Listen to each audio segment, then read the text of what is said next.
ఒక ఊరిలో ఒక అమాయకుడు ఉన్నాడు. వానికి ఏమీ తెలియదు. ఒకసారి ఇంటి ముందు గడ్డపారతో మొక్కలు నాటడానికి గుంతలు తవ్వసాగాడు. 4 గుంతలు తవ్వేసరికి అలసట వచ్చింది.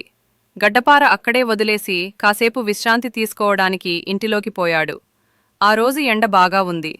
ఆ ఎండకు గడ్డపార బాగా వేడెక్కి సలసలా కాలిపోసాగింది. ఆ అమాయకుడు మరలా ఇంకో గుంత తవ్వుదామని బయటికి వచ్చి ఆ గడ్డపార తీసుకున్నాడు. చెయ్యి సుర్రుమని కాలింది.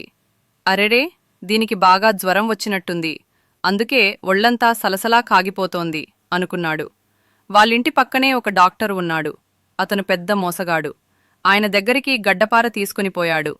అతను దాన్ని చూసి ఫీజు కింద 100 రూపాయలు తీసుకున్నాడు. జ్వరం తగ్గించడం చాలా సులభం.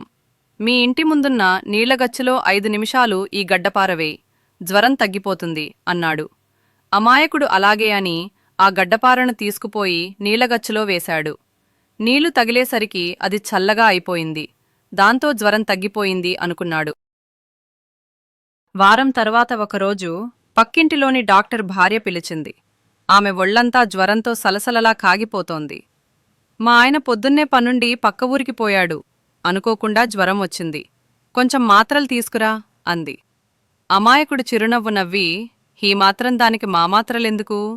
జ్వరం ఎలా తగ్గించాలో నాకు బాగా తెలుసు, మీ ఆయన చెప్పాడు అంటూ ఆమె లబోదిబోమని మొత్తుకుంటున్నా వినకుండా ఎత్తుకునిపోయి ఇంటి వెనకనున్న బావిలో దబీమని పడేశాడు. కథలో నీతి: లోభంతో చేసిన మోసం చివరికి మనకే వినాశనాన్ని తెస్తుంది.